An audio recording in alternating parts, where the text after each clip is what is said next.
बुलेटिनच्या सुरुवातीलाच बातमी सामाजिक कार्यकर्ते अंजली दमानिया यांनी केलेल्या मोठ्या गौप्यस्फोटाची। धनंजय मुंडेंचा सहकारी राजेंद्र घनवट आणि त्याचे वडील पोपट घनवट यांच्यावर गंभीर आरोप करण्यात आले। राजेंद्र घनवट यांना शेतकऱ्यांचा छळ करत त्यांच्याकडून कमी दरात त्यांच्या जमिनी लाटल्याचा आरोप दमानिया यांनी केलाय।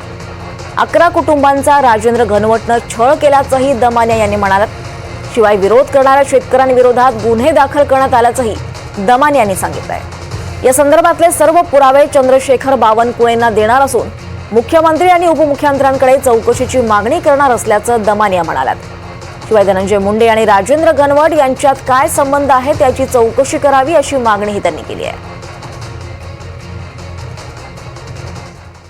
राजकारण्यांना हाताशी धरून हे बिल्डर्स अशा सगळ्या असंख्य शेतकऱ्यांच्या जमिनी लाटल्या जातात, त्यांना कवडी मोलाची किंमत सुद्धा दिली जात नाही आणि जो त्यांच्या विरुद्ध लढतो त्या सगळ्यांवर खोटे गुन्हे दाखल करून त्यांना जेरीला आणलं जातं की कोणाच्या ताकद उरत नाही की या सगळ्यांना कुठेतरी त्यांनी उत्तर द्यावं।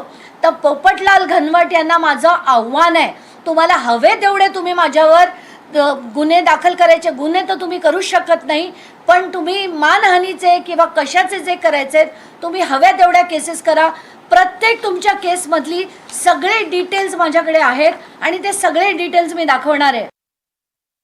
हा पोपट घनवट यांच्यावर असंख्य असे FIRs ऑलरेडी असताना हाच व्यक्ती त्याची बी समरी करून घेतो आणि याचे सगळे डिटेल्स आहेत।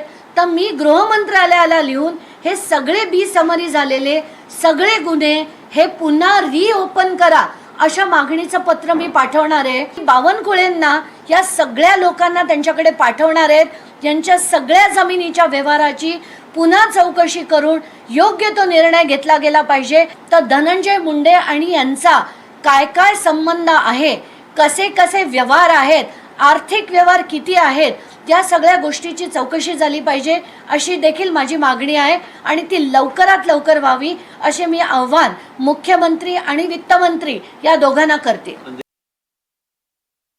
तर अंजली दमानिया यांनी धनंजय मुंडेंचा सहकारी राजेंद्र घनवट आणि त्याचे वडील पोपट घनवट यांच्यावर गंभीर आरोप केलेत। राजेंद्र घनवट यांना शेतकऱ्यांचा छळ करत त्यांच्याकडून कमी दरात त्यांच्या जमिनी लाटल्याचा आरोप अंजली दमानिया यांनी केलाय। 11 कुटुंबांचा धनंजय मुंडे सारखा माणूस, आता धनंजय मुंडे मंत्री आहेत आणि यांनी मला कधी पाहिलं नाही किंवा हा राजू सोनवणे माझा चुलत भाऊ आहे। आज आमच्या 8 भावंडांवरती खोटा गुन्हा दाखल केलाय आणि धनंजय मुंडे साहेबांनी फोन केला चाकण चौकीमध्ये की यांच्यावर गुन्हे दाखल करा।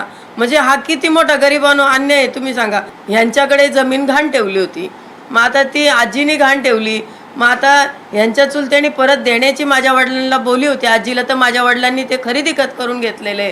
खरेदी खत केल्यानंतर जर समजा जरी आमचे म्हणजे तिथं धरणाचं काम चालू होतं, आसखेड प्रकल्प चालू होता खेड तालुक्यात, नोंदी बंद होत्या। खूप मी हाल काढलेली व्यक्ती आहे आणि एवढे हाल काढून या पोपट घनवटने या राज घनवटने आम्हाला बिनकामाच्या कोर्टाच्या चक्रा मारायला लावल्या। ताई नको नको झाले सगळ्यांना आम्हाला। आम्ही कुठं नगरला माझा बारका मुलगा तर दूध पेता म्हणलं तरी चालेल इतका बारीक होता, त्याला दादागिरी करून त्याच्याकडून सयांगत घेतलं। आम्हाला माहिती पण नाही, जेव्हा तो लाचच्या टेपला आम्हाला माहिती झालं का मग आम्हाला सांगितलं त्यांनी का मला असं असं केलं म्हणून करताना। त्याला मूर्त तर सांगायची आहे ना, सांगायचं तो पण घाबरला आणि तो घाबरूनच मेला। आमचा मालक घाबरूनच मेला, तो मेलाच नसता, तो का मरण्यासारखा नव्हता। शिवाय त्याचे आई बापा लहान असताना गेले। त्याच्यानंतर आता ह्यानी अशी जर जमीन घेतली तर माझ्या लेकरांचं काय व्हायचं? मी नवरा तर गेला, त्याच्या पाठीमागे या जमिनीसाठी मी पण जाणार। कॉल केला आणि धमकी दिली, त्याच्यानंतरच एक 15 ते 20 मिनिटात त्यांना अटॅक आला होता। आणि जेव्हा कॉल आला लाचचा कॉल कुणाचा होता आम्ही चेक केला तर त्यांचाच होता। त्याच्यानंतर आम्ही बोलायचा प्रयत्न केला पण अजिबात म्हणजे नाही का आता मला बोलायचं नाही असं म्हणून टाळलं आणि नंतर मला लेटर दिलं की तुझ्या वडिलांनी जमीन विकलेली आहे, तू येऊन सह्या कर।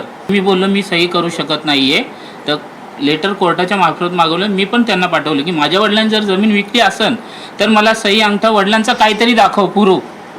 तोही काही त्यांनी कोर्टाच्या मार्फत मला दिला नाही, कारण त्यांनी कोर्टाच्या मार्फत मला लेटर पाठवलं होतं प्रायव्हेट, तर मी पण त्यांना प्रायव्हेटच उत्तर दिलं. अजूनपर्यंत काही उत्तर नाही. परत एक नोटीस आले की परत येऊन सही वगैरे करा तुम्ही तिघं भाऊ. नाही, आणि अजून ती जमीन कंपाऊंडच्या आतमध्ये त्याच्या, आणि एक 10 वर्ष झाली आम्ही त्या जमिनीत जाऊ शकत नाही. कंपाऊंड मारून घेतलेलं आहे पूर्ण जमिनीला.